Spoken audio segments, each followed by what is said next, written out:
Welcome to Ripstop on the Record, the podcast for makers, by makers, where we talk about all things MYOG. Brought to you by Ripstop by the Roll. I think it's good, right? Yeah, I think that was a good take.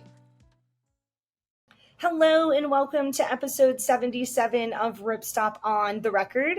Today we have Claire joining us from For Everywhere. Claire is a talented seamstress, and she's going to talk to us today about her experiences, her knowledge, and tricks that she's learned repairing clothing and other items from her time working at Filson and even Patagonia's worn wear program. Claire's truly a wealth of knowledge and has years of experience saving items from landfill. She also has a passion for repairing items over replacing them.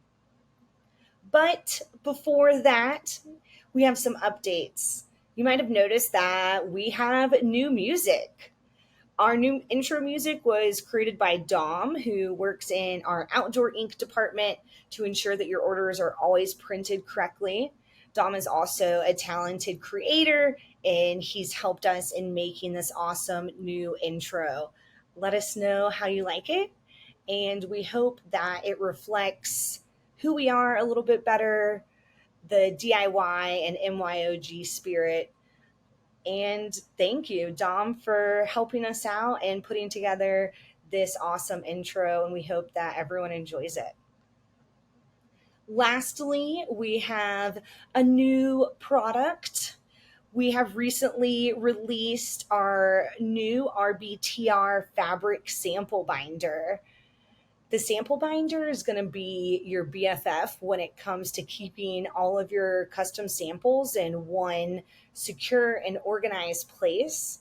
We've also given our custom samples a facelift or a makeover, if you will. Jameson has been working for months, maybe close to years, on reinvigorating the life of our custom samples, and they look awesome. So if you're not familiar with our custom samples or you want to upgrade the samples that you have, we'll link them in the bio. They all include a QR code to make it super easy to scan and get your fabric details right at your fingertips. But now let's get to the episode.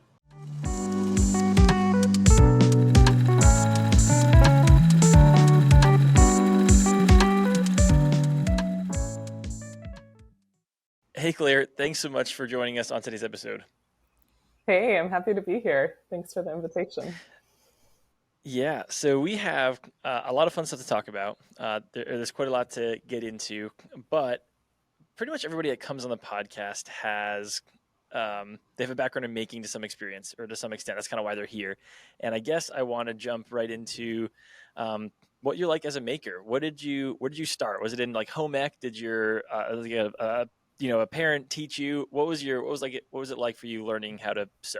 Yeah, man, I started really when I was in maybe junior high. I wanted to start just like expressing myself through my clothing. My parents would take me like back to school shopping once a year, but I didn't really get anything else the rest of the year. So I'd see stuff and that I wanted to wear, and I would try to recreate it when I came home. And I was like just using scissors and glue and staples and stuff. It was really rogue in the beginning. My mom taught me how to hand sew. But yeah, I was just kind of doing whatever I could to like make the idea come to life. And then my parents saw how invested I was, and they got me a sewing machine for my junior high graduation, but no instructions on how to use it. So I think I broke it the first time I tried to use it.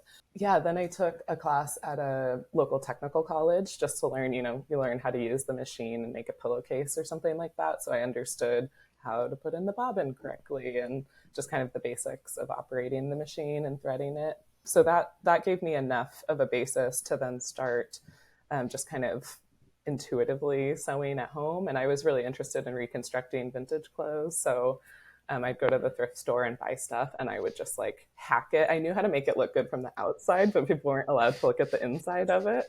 So so I was pretty self-taught and just like, was just kind of following my intuition with a lot of it. And then but I started taking more classes at like at a community college in Seattle, and then a technical college down in Tacoma, Washington, and where some elders corrected a lot of my self-taught techniques and stuff. I'm like, I know how to kind of put in a zipper, but they were like, this is how you do it the right way. And but I mean, I've never stopped learning.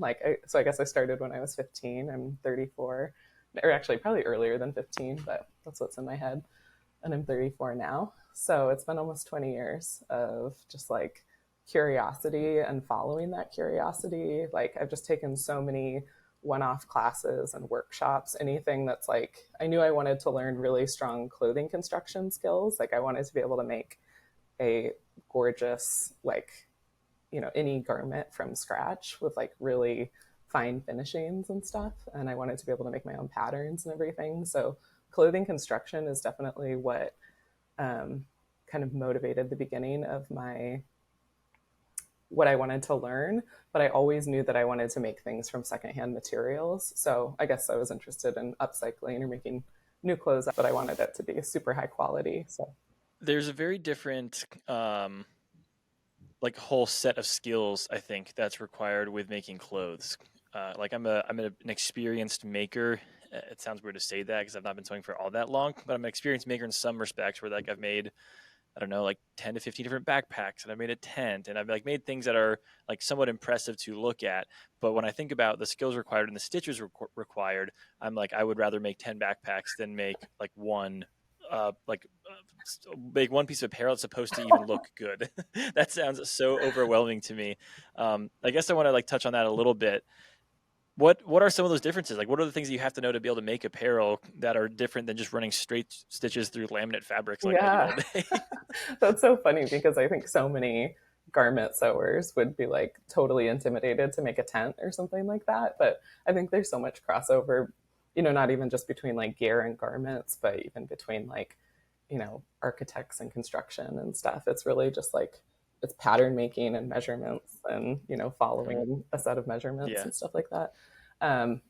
Gosh, the body, like learning to take measurements for the body, it doesn't seem that different to me from like, I don't know if you're trained in pattern making or just sewing from existing patterns. Okay. Yeah, I pretty much just make my own. Like I'm very rogue. My friends get mad at me for that. There's like, you can like follow a pattern and make that way easier. Yeah, they say that. I don't know. It is a beautiful thing when you like drafting, taking the measurements, like say of the body, drafting a flat pattern. That's what I'm trained in. And then cutting that out of fabric and sewing it up and having it fit perfectly. It's like, I think that process of going from a 3D body to a 2D pattern and then back into a 3D form, it like never loses its like its awe to me. But yeah, I think I do see a lot of similarities to them, but I think people get intimidated by the curves and stuff like that. Like there's like, on a darts on a woman's bodice and stuff like that. But it helps if you do learn some of those things the proper way, like learning some of those rules so you know how to break them. But I think they probably like lend themselves to other techniques that you could use in garment design too. Like I see people using darts and stuff in like shaped bags and stuff that have, or like a rain cover for a bag that would require some darts and stuff on there. So I think there's similar techniques. I think that's a good observation that like being like a mostly self-taught sewer that I don't know the fundamentals that well. I think that's probably what scares me the most about the apparel side. And it may be one thing I'm like starting to pick up on with a lot of apparel stuff is that you have to have like a set of skills that's really honed in and like be willing to learn like the right way to do it and not just kind of mess around with it. That's a good, it's kind of encouraging to think about that. You mentioned in your kind of in your making experience how you took a lot of like classes to like hone your skills and whatnot. What are some examples of those? I mean, kind of asking personally to know like which classes I need to take now, but for the listener as well, like what were some of those ways and like skills and classes that you took to grow your skills? I mean, I think the most impactful class probably was a pattern making workshop with a person named Kenneth King. He's a professor at FIT in New York, and he teaches lots of like, he's done a lot of things for like Threads magazine, which is like a garment or like home sewing world. But he travels and does a lot of workshops, and he teaches this French couture pattern making technique called the moulage, and it's like a custom, like how to make like a body double custom fit, you know, Wow. pattern for yourself. So I took like one class to learn how to draft the bodice and one to learn how to draft like pants and skirts. And that was just like a weekend workshop. Like, we went through it, maybe Mhm. it was 2 days or something like that. But I learned, more in those 2 days than I have. And it was so worth whatever Yeah. investment it was. um, um, and I still have those patterns, and surprisingly, they still kind of fit me. Like, even if your weight fluctuates a little bit, it's cool because you have this like sausage and a casing body double for yourself. But then you also learn about what's called wearing ease. Like, so it's the, Mhm. for like a t-shirt, it doesn't have much, it's not much, the pattern isn't much bigger than um, your sausage and a casing pattern. But like, then a shirt needs to be just a little bit larger. And then a jacket needs to be just a little bit larger. Yeah, but I think the techniques I learned in that one class are probably the single most impactful thing I've ever done. Because the sewing stuff, like, I did take some classes on clothing construction where I learned how to sew different seams and just practice like how to set in a sleeve and a shoulder seam, and it's called easing it in, where like the sleeve pattern is actually Mhm. larger than this armhole. So um, you have to ease it, which is like kind of gather the fabric a little bit, but you don't want it to look gathered. It's like this Mhm. technique of just sort of Right. finessing it in to fit, so it just drapes over your shoulder in this really nice way. And Yeah, that sounds, it's like something you don't think about every day when you get dressed, and now I'm like gonna go down a long rabbit hole tonight thinking about how the sleeves on my clothes fit. But um you mentioned taking these classes. Did you go to school or college for sewing, or how did that come yes about? and no. I do have a bachelor's degree from a school called the Evergreen State College in Olympia, Washington. And yeah, my parents really encouraged me to like get a bachelor's degree, and I was very like rebellious, and I was like, I already know what I want to do, and nobody teach it. Like, I had researched from the time I was 15 or 16, probably. I think I had researched, I'm not joking, every apparel design program in the world, like the major ones at least. Like, I was I've always known what I want to do, and and I really knew that like sustainability and sort of learning how to make things in a different way was at the core of that. And I had a little bit of money for school from a commercial I did as a kid. So I also had this interesting thing kind of guiding me, where it was like it would get me an entire degree at an in-state school, or like 1 year at a art school or something. So really wanted to go to an art school, like a high level fashion design program, but none of them were really teaching sustainability at the time. And like, this was, more than 15 years ago or so. And sustainability wasn't like a part of the language at the time. And I was like, I don't want to go into debt learning how to make things the same way that we've like ended up in this problem. Like, we need to do a different way. And so that's why the school I went to, you design your own majors. And so I kind of like did what I needed to do I took like a fiber arts program there, where I learned about like weaving and natural dyeing and felting and basketry and stuff like that. And from a Native American woman that was incredible. And like, so I took a different route, and just took and I had like set up a lot of independent study things, because again, I knew exactly what I wanted to study, but there weren't classes for it. So, so I'd say half of what I was studying was, just clothing construction techniques from anyone that I could apprentice with or find a mentorship with. And then the other half of it was like studying business and design, and, some other skills.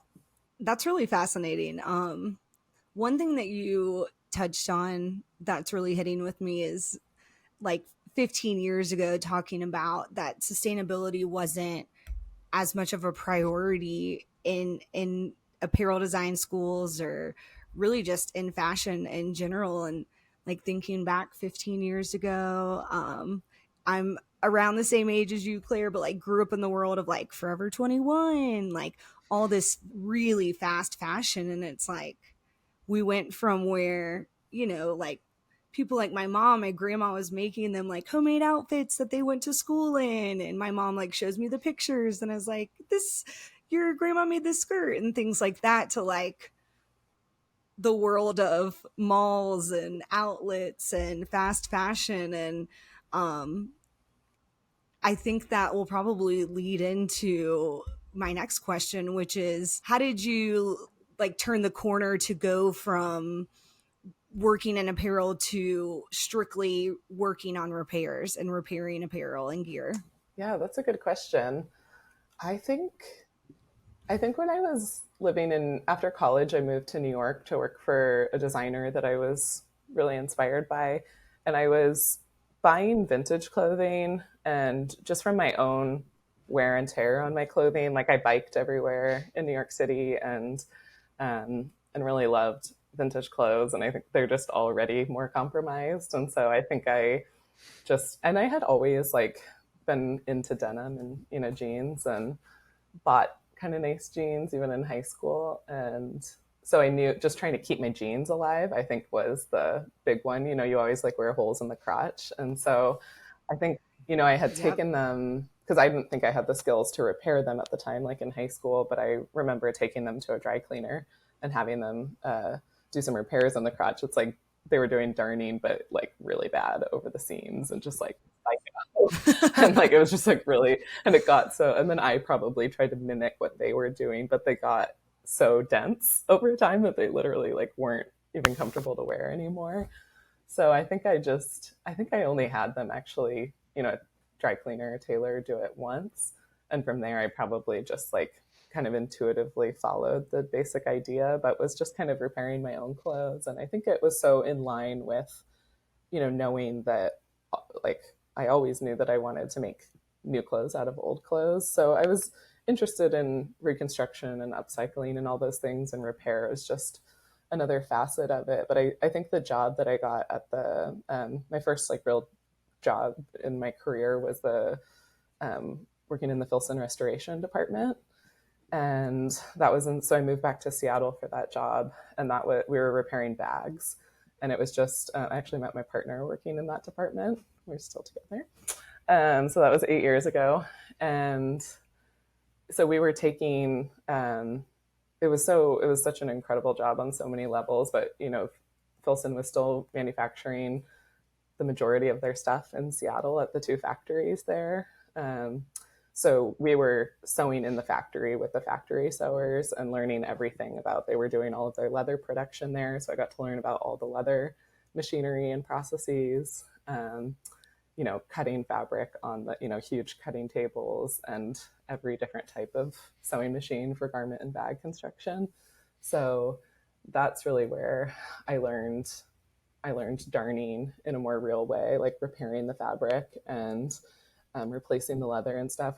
Our department had like literally no budget at the in the first couple of years of it. They were just like, you got to get scrappy. Like we both Evan and I and a lot of people used to dumpster dive in Filson's dumpsters because they're legendary, and because they do production, they throw away tons of like cuttings, off roll stuff, and so like it's a very legendary dumpster to dive. But we were laughing that like even when we worked there, we were still dumpster diving to get like materials that we needed, because I mean part of the ethos too is that we're using scraps and whatnot, but it really meant that like if we had to take leather pieces off a lot to deconstruct the bag, and repair the fabric and then stitch it back together. But a lot of times we weren't replacing the old leather pieces, so we had to go through the stitch holes of like the old needle holes of the leather. And so like, oh my God, it was so hard because it changes too. It's like you find the right stitch length, but then it might have stretched in one area. So the stitch length in some areas, it would like get shorter and then longer again. So you really have to go like stitch by stitch by stitch. So that's like, I think just all the techniques that I learned, that was like a huge acceleration for my skill set. And I think I just fell in love with repair so much in that process, because it was like we got to work on one bag a day, and it was just an incredibly fulfilling way to spend my time. I'd like go to work, choose a bag that I was inspired to work on, take a photo of it, take it completely apart, stitch it back together, and put it out for sale. And sometimes it's sold in the same day. And I would just like, with all the, stuff going on in the world, and you're like, what can I do? It was like kind of cool to just be like, well, I saved one thing from the landfill today, and that's kind of all that I can do. Like, I slept well at night, but yeah. I've often thought about what it would be like to work at a place like Filson or other places. I was at a Sitka shop a couple of weeks ago, and they have like a huge repair center like in their shop in Bozeman. And it just got me thinking about what it would be like to work with a company and in that way. And I've heard some people talk about it being like, you're saying the same or sewing the same thing every time. I've heard people kind of like your experience being like, no, it was like really life giving and like it felt like meaningful, but also it was really cool. I wish I had a better question than just be like, what was it like? But I don't even know what to ask. Like, what was it like to work at a place where you did something like that? Like, what were some of the techniques that you were learning? What was the day to day like? I guess it's hard to imagine as like an office like computer employee getting to do something with my hands all day. And like I love the days like when we're off every other Friday, and sometimes I'll come in here and like just sew for like 4 or 5 hours, and it's super fun. Like turn music on and just like zone out. I'm like, oh my gosh, it's been half the day and I've just been sewing here. Is it kind of like that, or is that like too dreamy? Like what's it like sewing Yeah. all day? You know? Yeah, it was interesting because the first, and you want to hear about Filson specifically? Yeah, or what? Yeah, whatever. Yeah, I guess you have a lot of experience sewing in that Yeah. way. But yeah, I don't know. Fill that in as you wish, Yeah, I I guess. mean, that was just a super unique job and a super unique time in the company. But the first year that we were there, or I was there, we were totally had a private workshop, and we were like sewing in the factory. So we had a space just off the factory floor where we did all of our deconstruction and like prep stuff and kept all of our raw materials.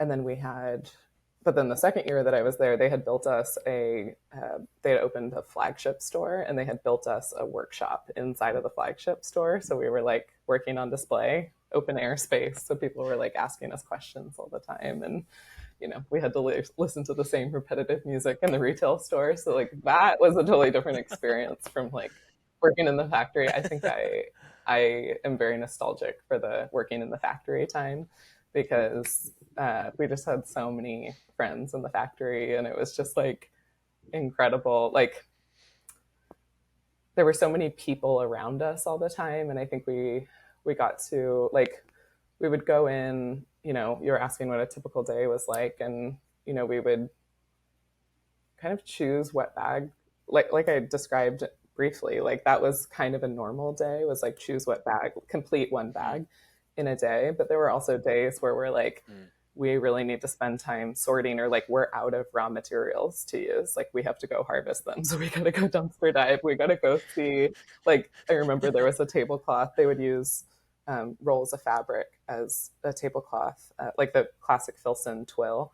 They would use it as a tablecloth for the leather paint edge painting stations. And so they had the Filson bags have this really iconic body tab, it's called. And it's like this kind of, it's like English point, I think, is like the shape on the sides. But so the pattern, the tablecloth would have like all of these kind of, it almost looked like stamps of these body tabs, because they'd paint the edges and then they'd set it down and move on to the next one. So they had all of these like cool paint splatters and like markings and stuff on them. So we'd be like, we're like, we need fabric to make this, they want us to make a run, 12 pouches right now. And we don't have any fabric. So we'd like go downstairs to the sewers, or to the leather area, and be like, can we switch out your tablecloth right now? Like we want that fabric because it looks cool. And then my favorite part is that but it would be like brand new fabric essentially that had been painted. But we're like, everything, if we did want to use something for patch, if we did get fabric from production that was new, it didn't quite look right to mix with the old dirty bags.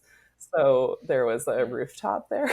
We would climb the escape ladder with like end rolls of fabric like over our shoulder, And we would lay them out on the roof and we would like sun fade them for like, which in Seattle takes a little bit longer than Los Angeles. But it's like, we were like, this is our job? Like, what?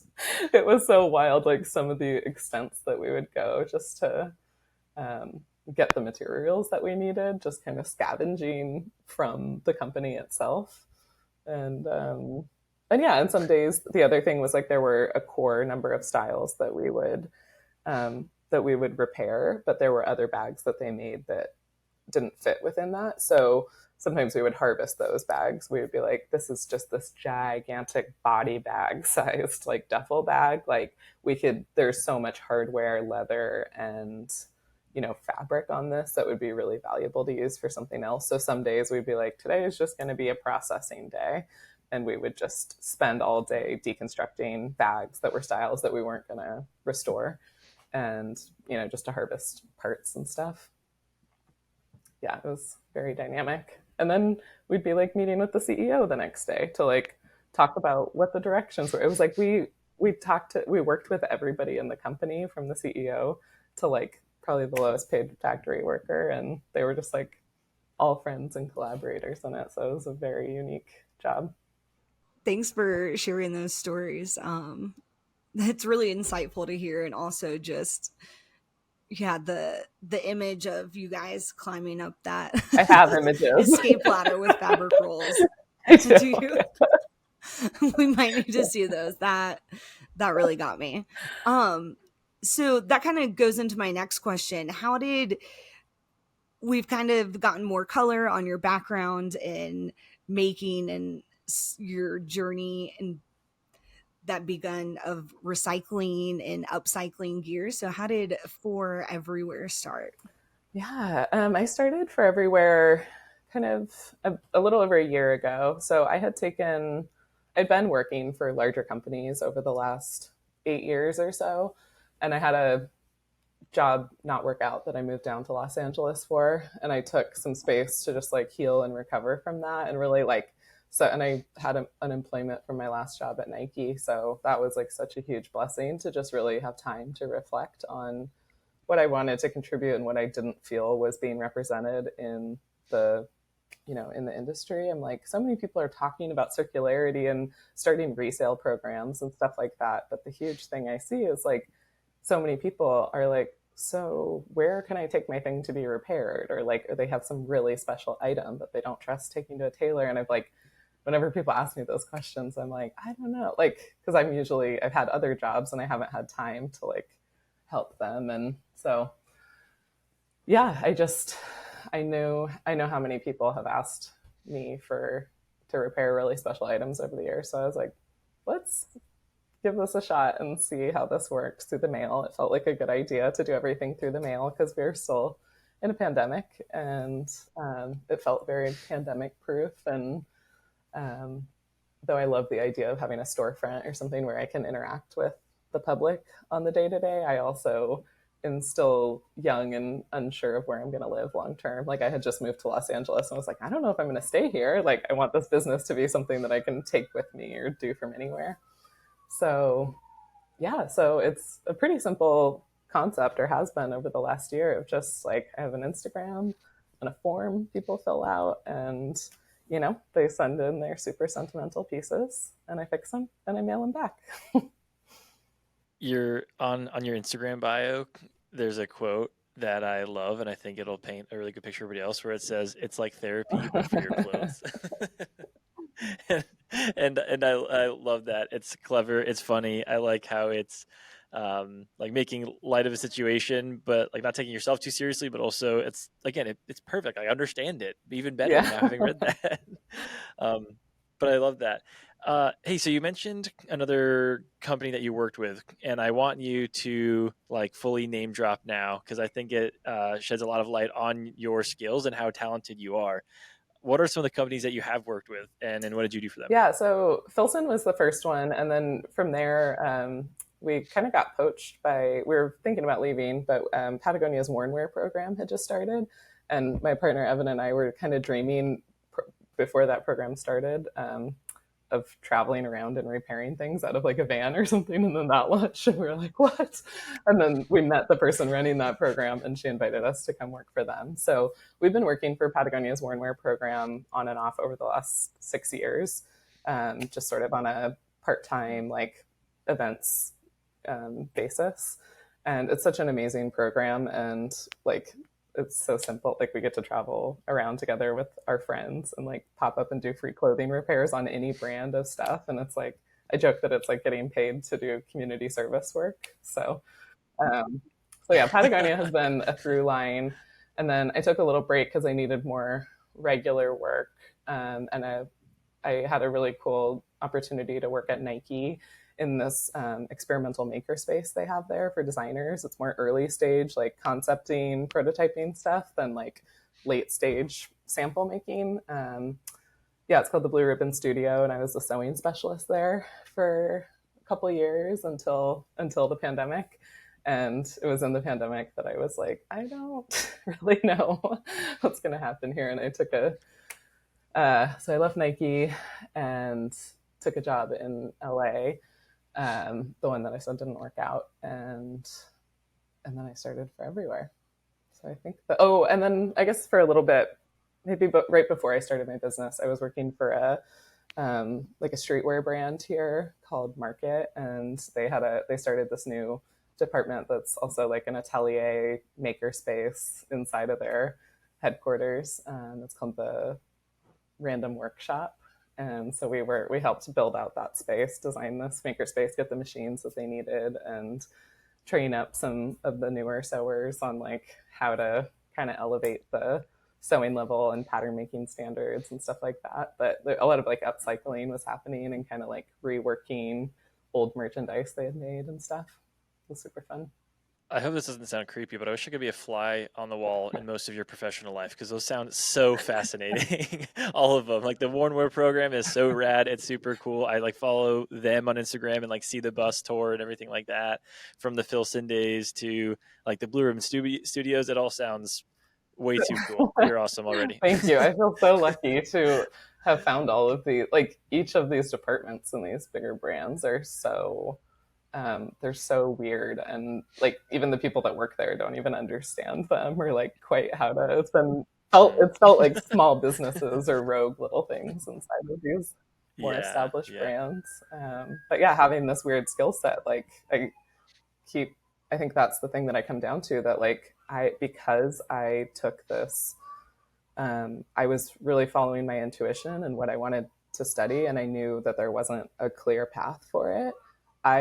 When it came to, apply for this Filson job, it was like, I knew that they were going to have a hard time finding someone else that was more qualified than me for that job. I was like writing my resume, and I was like, sure, there's other people. I was always a little bit self-conscious that I didn't have like a, fashion design program under my belt, or like a title of a fancy school to like kind of carry me. Sure. But I was like, you know what, like like all of these individual classes and stuff that I have, I just doubt that there's anybody else that really has a comparable skill set. So I've always been like I haven't really had any competition in a lot of jobs that I've applied for. It's just been like, I guess it's me. Yeah. A little unicorn over here. So I was just about to like pivot us to a different part of the episode, but I'm down a different tangent and I have to ask you now. What is like when you apply for one of these jobs, do they make you like do they turn in a portfolio? Do you have to like sew something for them on the spot? Or is it like how do you I mean, it's such a specific skill set, I guess. It's like if you're doing marketing, like my job, like I don't know, people can kind of figure it out, whatever. But you're so honed in, like they have to know that you are super talented on the sewing machine. How do you prove that? Yeah, I think at Filson I actually didn't. There might have been a portfolio. I think it was just my resume at first though, or maybe there was like a working interview or something. I don't really remember. Patagonia, they Evan and I both interviewed for that or whatever. Like they knew they wanted to hire us, but they did have to. We weren't experienced sewing lightweight. Got it. Technical fabrics. Like we were sewing we're like, we use a pocket knife as a seam ripper. Like, I don't think we can do that with this stuff. It's like basically like sewing silk. So they sent us a box of broken Yeah. jackets and no instructions, and they were just like, fix them and send them back. And we were Fix it. so Oh my nervous gosh. because we had never sewn anything like this before. And like, there's just so many stitches. The stitch length is so short and the fabric's so delicate. And but we did it, and we like included all these little notes that were like, little disclaimers, like, I did it this way, but if I would have had this different thing, maybe I would have done it a different way. Or like, like trying to explain our thought process in it. And it was funny because we actually found out later that the box never got opened, or like we found the box somewhere. Like, and Oh my we were gosh. like, well, I guess we still got the job. Nike, I didn't have to do um, I don't think there was like a sewing test or anything like that. I think at Yeah. a certain point, there's just like an understanding among people. Although at Nike, I do remember that Yeah. I haven't, like, knits are what I have the least experience with, like sergers and stuff. I was like, ooh, like it's going to be my Mm. responsibility to be the person who like teaches people how to use the serger and like rethread it and stuff. And I was that and the cover stitch machine. So I knew I knew that I could do it, but I just had to like spend a little extra time there. But yeah, I think at a certain point, people are also just like impressed by brands or a resume, sort of like that speaks for Yeah. itself. Yeah. So I guess my Instagram now is kind of my portfolio. Yeah. Okay, so I won't take us down another tangent. I'm going to actually pivot back on the outline here. So one thing I want to give the listeners an idea about is how to repair gear in the basics. Obviously, we can't, there's only so much you can do on a podcast. But I wanted to ask you: are there principles of repairing gear? Like, are there just a kind of a set of things that you look for? A lot of people that we're talking to are probably going to be repairing like bags and packs, tents, shelters, hammocks, and then certainly like your normal outerwear, rain jacket, things like that. But if you were to try and distill years of knowledge down to like some principles of repairing, what would they be? Maybe. Yeah, that's a good question. I mean, each project is so unique, but I do really believe like repair is a very intuition led thing. Like there are probably some like rules or best practices, but it's a lot of like reverse engineering. It's really helpful if people are trying to repair something they made because they understand exactly how it was put together.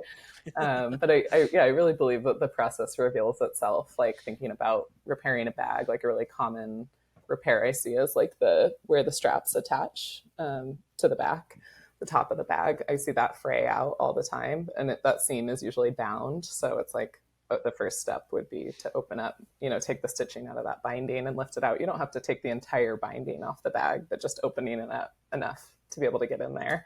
And then, yeah, so let me think. I made a couple notes.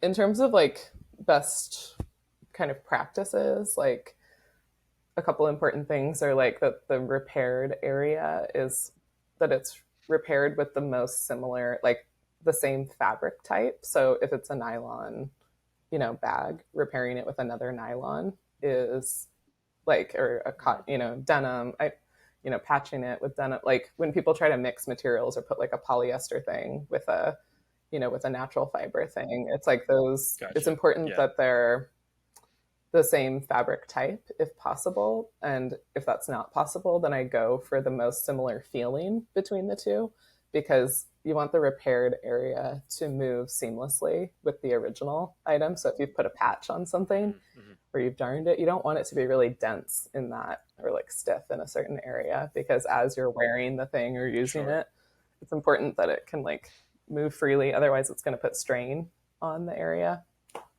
Um, yeah. What else? Oh, the prep always takes longer than the sewing itself. It's really daunting sometimes, or I think because the process is revealing itself as you go, and you're like, oh my gosh, like, especially deconstructing like a Patagonia down jacket or something, you're like, the stitches are so small, and you like open the binding seam under the arm, and then you're like, great, I got the binding off, and you're like, and there's a surged seam, and then oh my god, and then there's another layer of stitching. Like there's just so many rows of stitching because things are like so overbuilt that you're like, oh my gosh, it gets Yeah. really daunting to be like, if you're like, if the prep is taking me this long, how long is actual sewing going to take? But the good news is like the prep always takes way longer. And you're like, once you get to the actual sewing part or like putting a patch on and stitching it back together, it goes way faster. But seam ripping and it's definitely the most time intensive thing.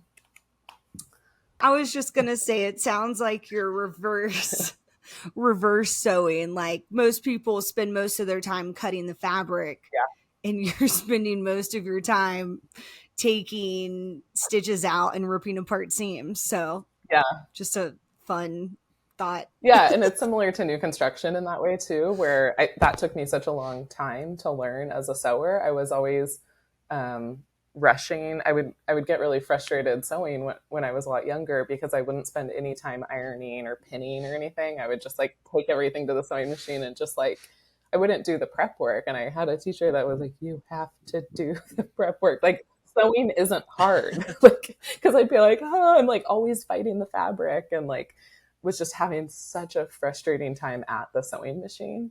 But then once I started like it's like, oh, you do all of the actual time is in the prep. And then when you're like not even on the sewing machine for very long at all, you're like, oh, okay. And then, yeah, back to prepping.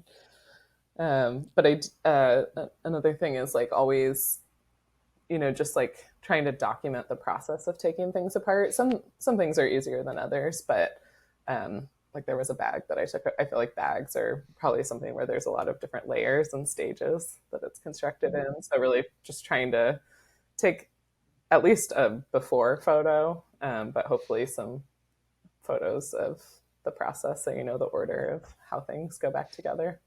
Yeah, those are some things that come to mind.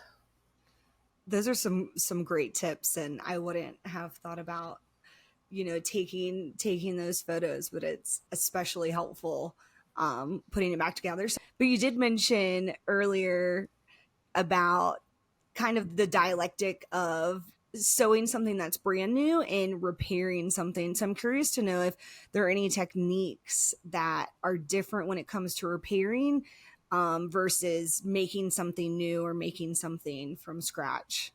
That's a good question.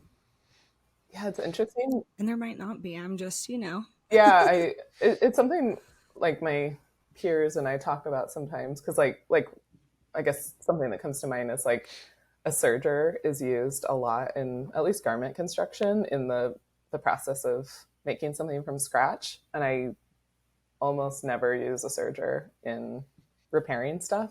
Sometimes I'll like serge the edge of a patch or something before I stitch it on just because it's like it makes it really easy to do a 1/4 inch fold and I don't have to like I can just kind of finger press it.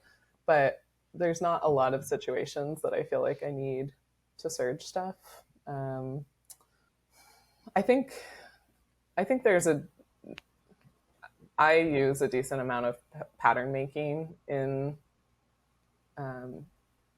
my process of repair. Like if I have to replace a panel on something or create a patch for a certain area, and it's a very different way than I would approach it for like making a garment from scratch or something, because you're trying to like find a weird shape of like a gusset or something, and you're like, oh, I need like to make a pattern for this very specific piece, and I'm usually a flat pattern maker where I would take the measurements and draft it, but I never really use that technique in repair. I end up actually kind of like, there's a technique that I learned for garment duplication, like taking a pattern off of an existing garment without deconstructing it, where you kind of use a pin and go through. And I have a cork tabletop, so I can kind of pin into the tabletop, but I try to get the pattern, like the area as flat as possible and put some push pins in it to hold the shape there.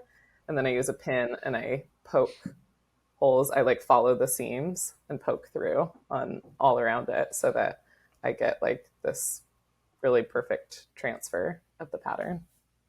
Because especially with curves and stuff, that's a hard thing to like measure and duplicate. But it's such a fun technique and really satisfying when it works out. And then you have to add the seam allowance too. You can't forget to add the seam allowance. I think some people's minds are going to explode, because I know around the office especially, they will often the guys, like the products team, Jameson, there's not a lot of us, will buy something specifically. I'm not going to name names. They'll buy something specifically just to take it apart. I know. People do it To all make the the time. pattern, to reconstruct it. And now, like, everyone's going to be like, I need a cork table topper, cork board, whatever. That's super cool. And Yeah. I mean, to be fair, I'm going to try it out. my partner has like a very comparable skill set to me. Like we have almost identical skill sets, though I have more training in like pattern making and construction prior, but he still takes things apart. He's seam rips everything, but I'm just like, I guess when you're like kind of trained in pattern making, you're like, why? Like the seam ripping, it takes so long. I'm like, it probably takes as long as the pattern making would take, or like the just trying to pin it out. And there's also there's other techniques to get there too. There's like the rub off technique where you lay fabric over it and you use chalk or something to like kind of follow the seams. Yeah, I try not to deconstruct stuff if I don't have to.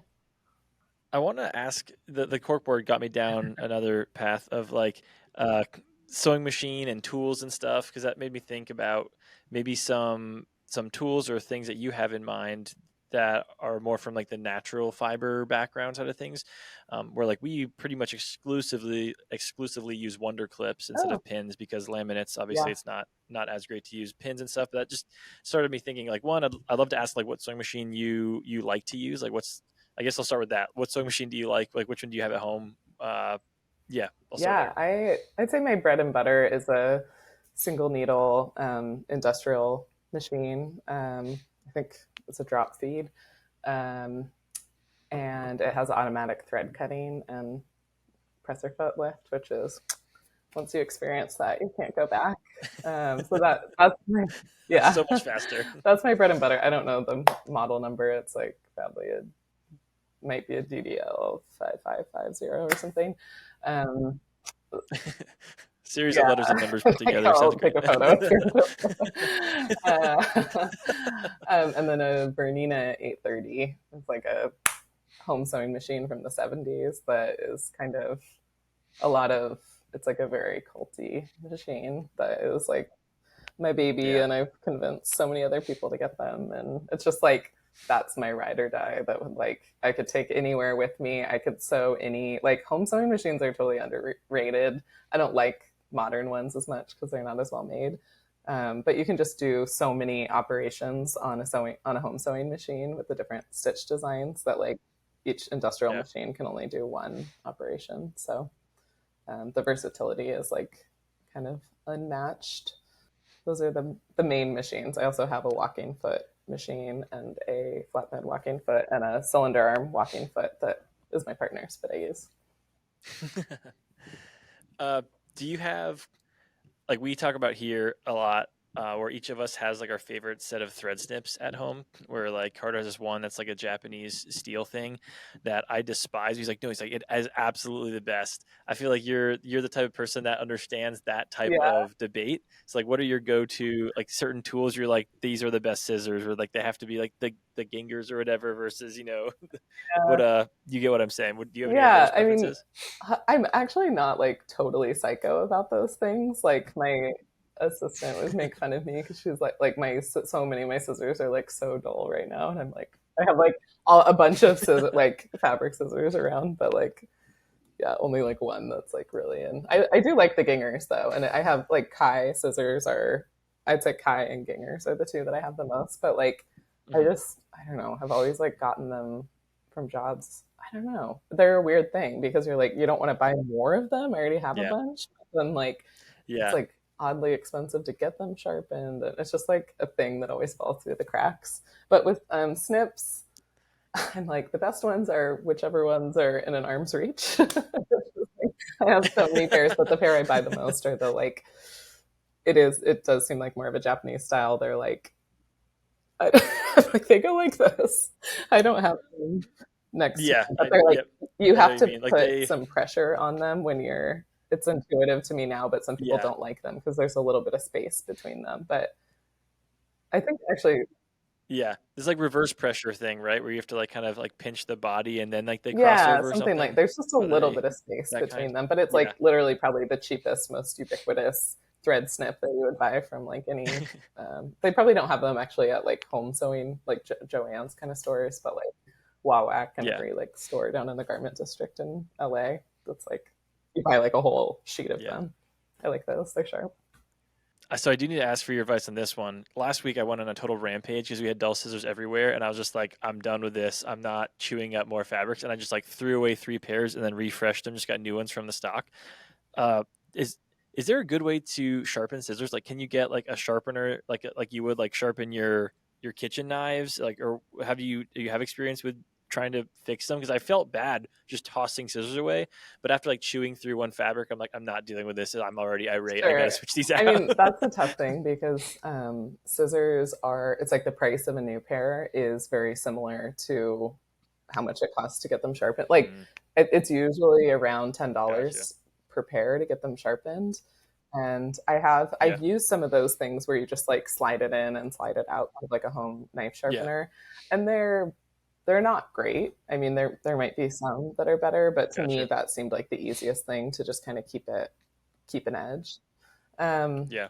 but I have had like when I've kind of managed sewing studios, I had like a mobile knife sharpener just come and he would like deconstruct all the Hmm. scissors and do them in bulk. So it's like I've been meaning to just like go to the knife sharpener and bring my scissors there, but Yeah.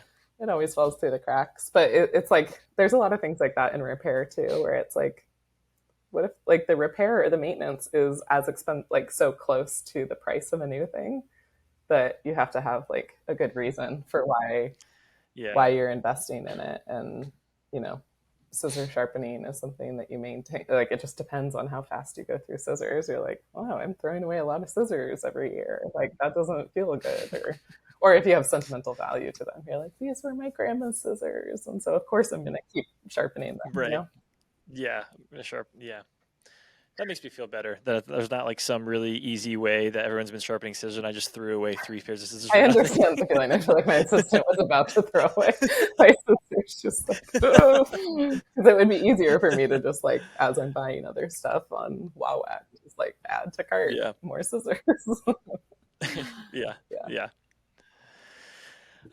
Okay, so back to the, I don't know why I'm saying back to the outline as if that's going to stop me next time I'm distracted, but we have some common questions that are asked of us, so we figured we would turn it to you to see if you had any recommendations or tips on some of these things.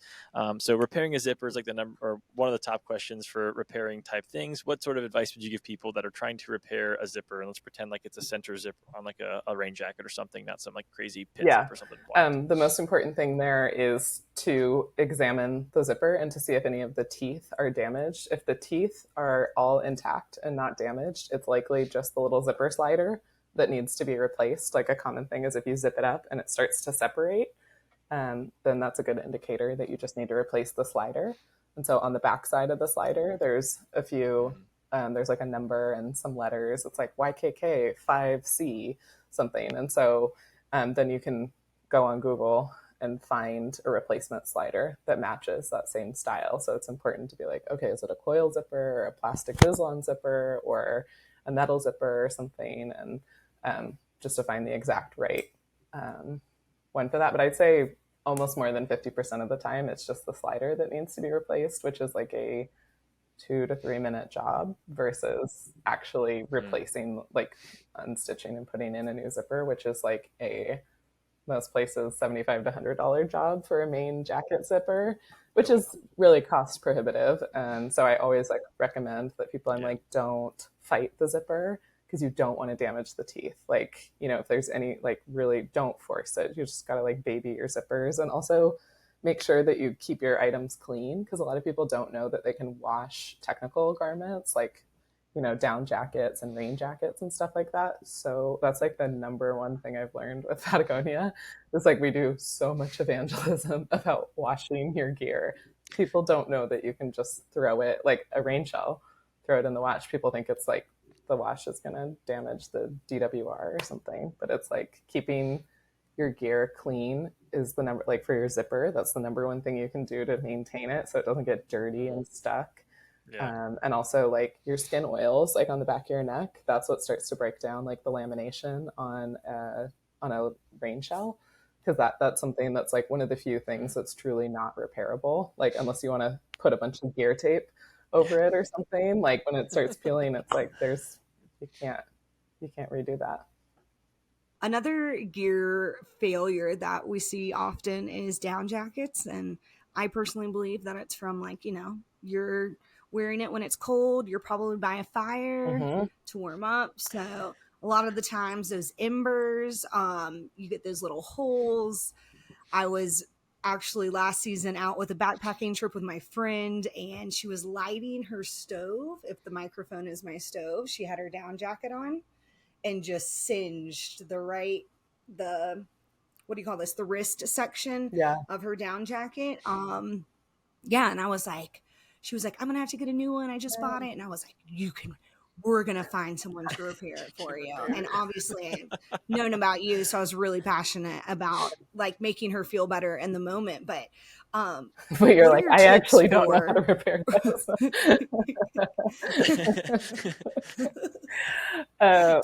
you don't have any tips for repairing?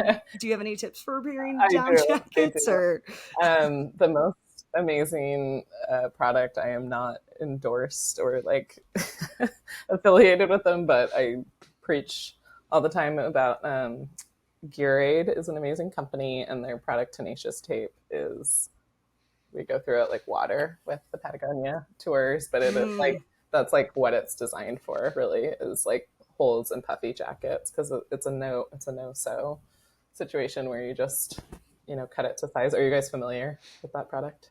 Yeah, cool. yeah. Yeah, Preaching to the choir. But that's the cheapest and easiest fix for a down jacket. But it's also really easy to do like a baffle patch, from seam to seam in the whole area. A lot of times it's especially easy if the jacket doesn't have a loose lining on the inside. A lot of down jackets are like just stitched through. So it's really easy to just top stitch on a new patch over the baffle. But it doesn't take long to like open up the lining and pinch it shut when you're done either. So sewn baffle patches shouldn't be too expensive or take too long either. Messing with down is already terrifying, so the thought of repairing something that is down, but I'm gonna have to learn one of these days, because I also have dogs, and I've also had to repair a down quilt, because dogs like to like burrow, they like make their bed, and he's unfortunately, you can't get mad at your dog when he's just trying to make his bed out of your $300 quilt. But Yeah. lots of reasons to be able to learn how to do that. I feel like it's just the material is so thin to begin with, because people are trying to make the jacket super light. Yeah.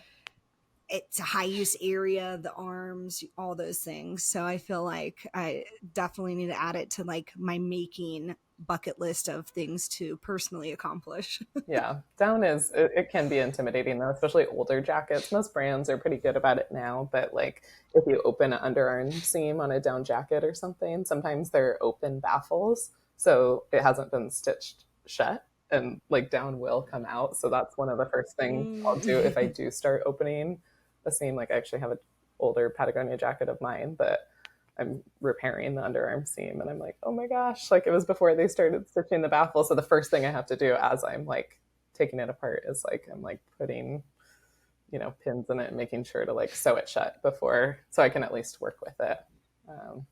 Yeah, it's like if it is an open baffle, you can always just stitch it shut if you have to like put in a new zipper or something. But it's like a good thing to be aware of, that like as you're deconstructing, you're like kind of peeking, is it open?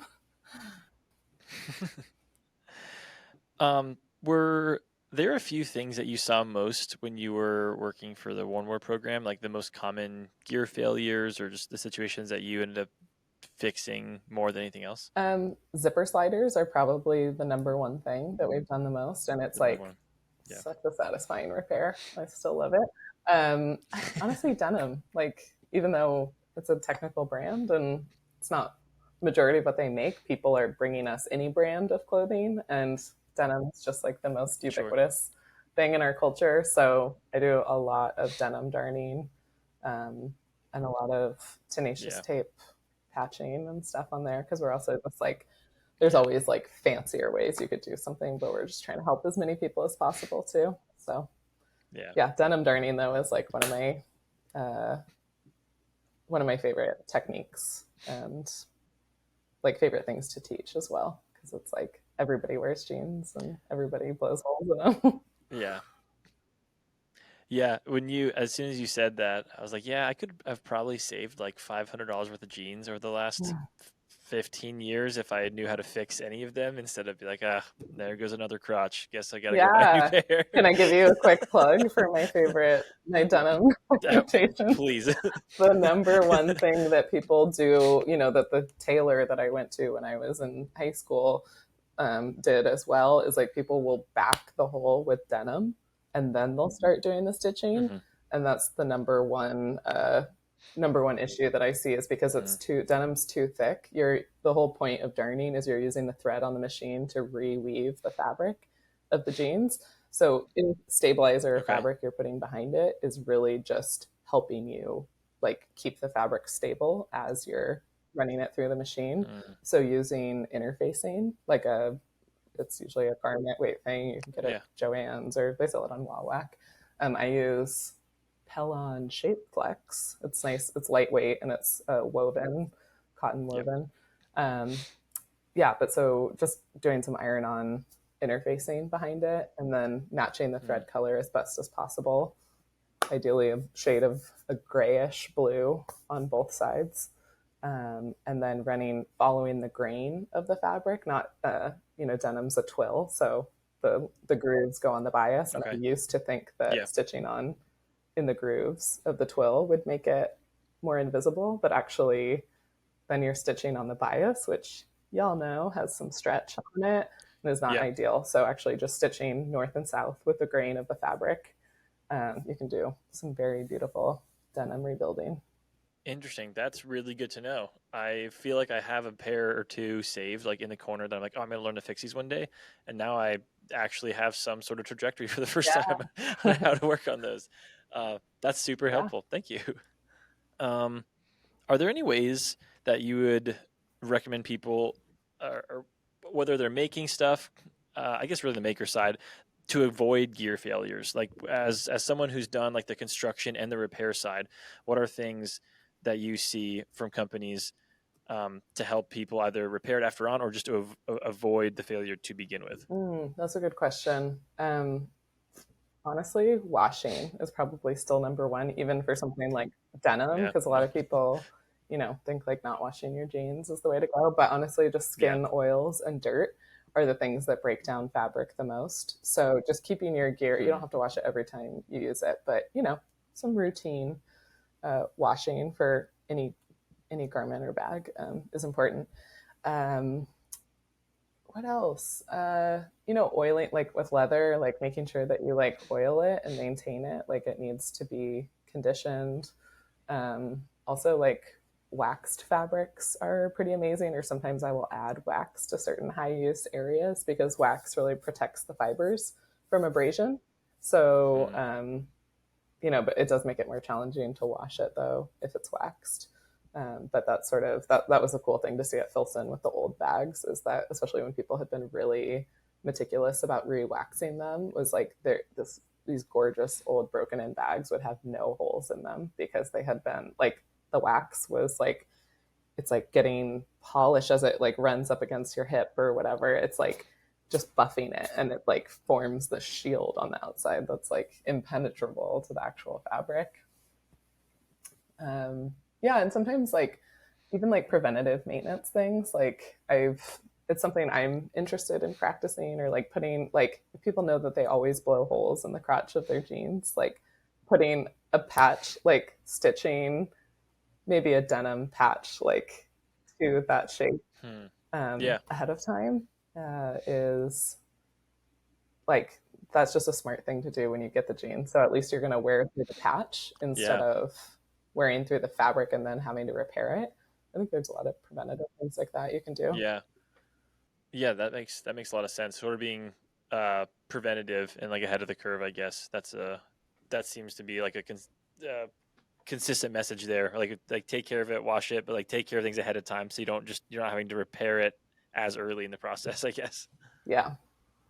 And one thing that you mentioned earlier was like not yanking on things in the zipper. And I know just from personal experience and like seeing people in the backcountry and like, I'm sure there's a lot of like down jacket zipper repairs too. But when you think about a tent or a hammock, bug net, like you might have a 140-inch zipper or something even longer than that. And, you know, people are like, maybe you're stuck in your tent and you really need to go to the bathroom and you're just, you know, I feel like we've all been there where we're just like, I mean, I've definitely broken the zipper of my jeans in the bathroom of a restaurant because I was like, I can't leave the restroom. I was actually on a first date and had not met and was in the bathroom, like checking myself, you know, and then busted it.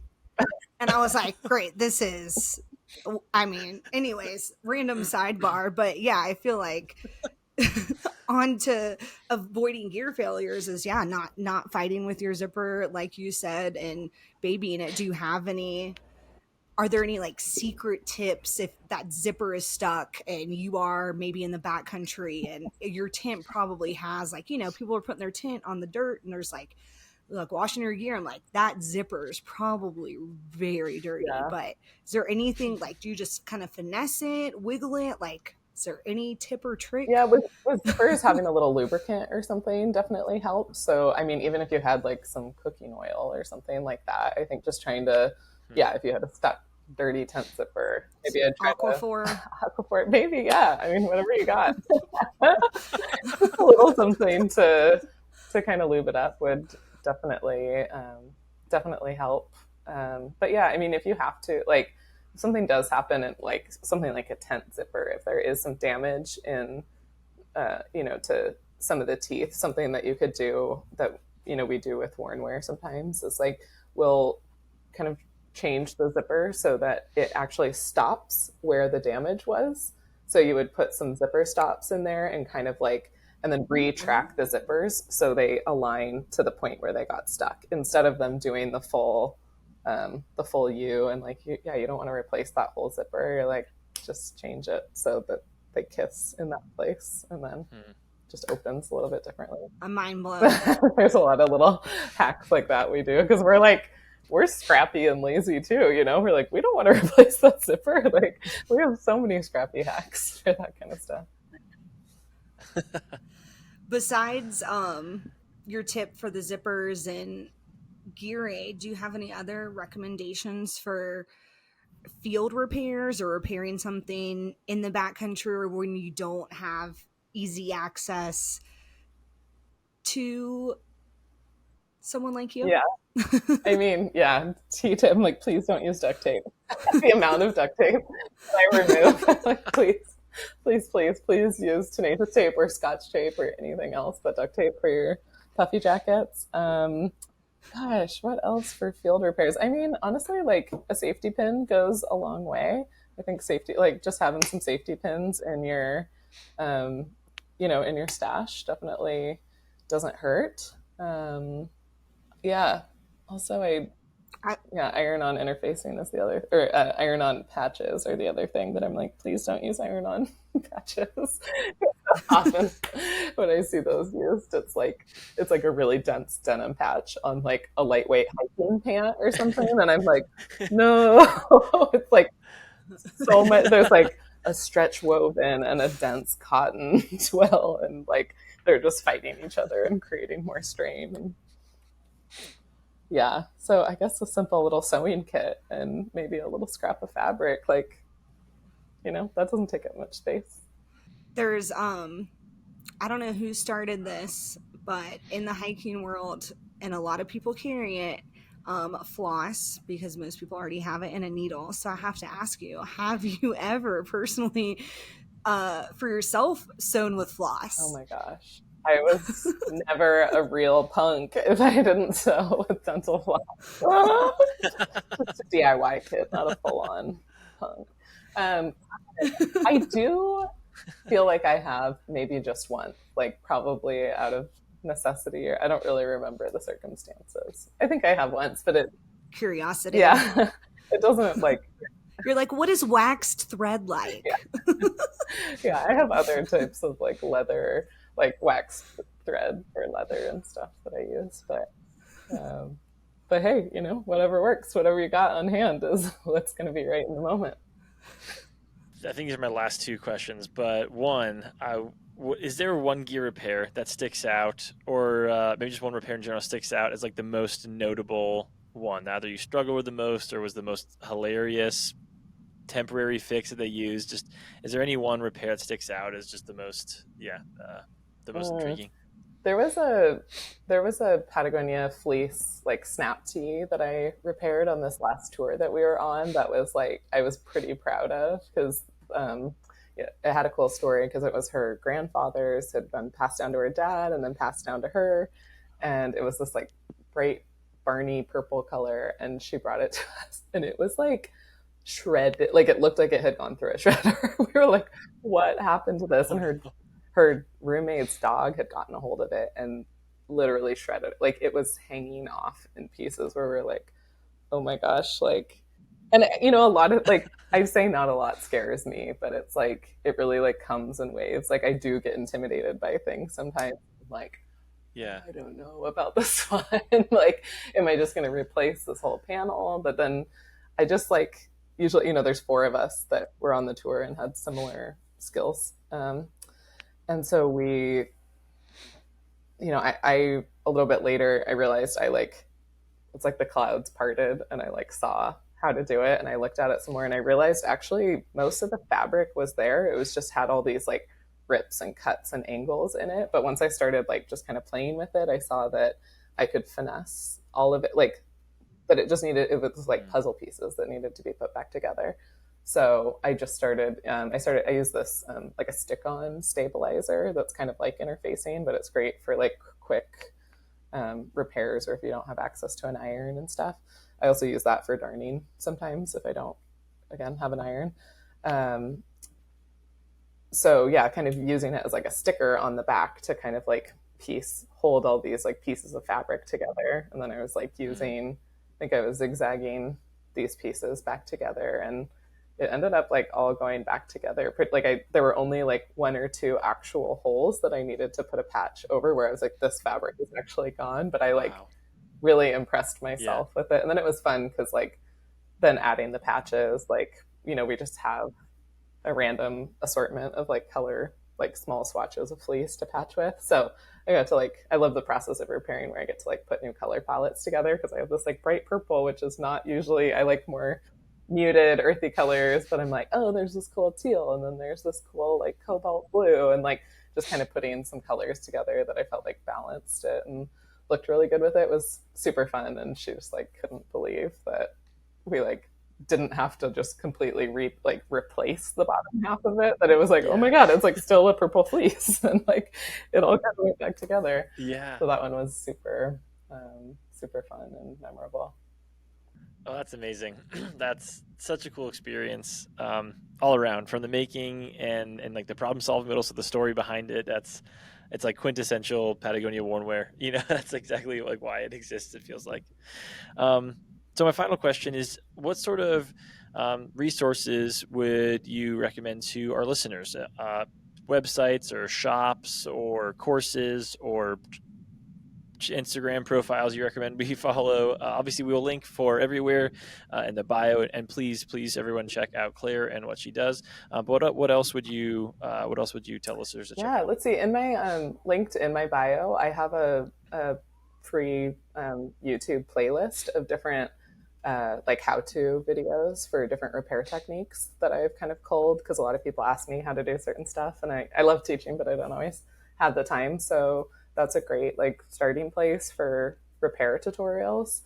Gosh, I follow a lot of inspiring people. My like denim darning guru, I just got to meet him in Japan earlier this year, but I've been following him for 5 years, and he is amazing. His account is called Jeans Repair Goemon, Goemon. And his partner's account is linked on there too. She does everything that's not denim. They're probably two of my most like inspiring people that I follow. Um, let's see, Wawak. I feel like a lot of people probably know, but that's a great resource for buying thread and, you know, some basic supplies from. I have a great store near me in Los Angeles that I just started teaching classes at called Remainders, and that's a great place to buy secondhand fabric. It's like a thrift store for craft supplies. So I always like building, you know, that's great for getting little swatches and having exact fabric matches. Those are some of the ones that come to mind. I might have more though, if I really any more specific questions. Sounds good. Well, Claire, this has been really, really fun. Thank you for all the knowledge and experience that you brought to today's episode, but also the stories. I feel so inspired to make something or fix something now. Yeah, thank you for sharing this time with us. Thanks for inviting me. This was so fun to get to talk about. Yeah, we should have you back because I feel like your stories are limitless. We need to find like new questions and a new way to ask them, and we'll find out like even more fun stuff. I'd love to. Awesome. Well, until next time, thank you, you, Claire. We'll talk soon.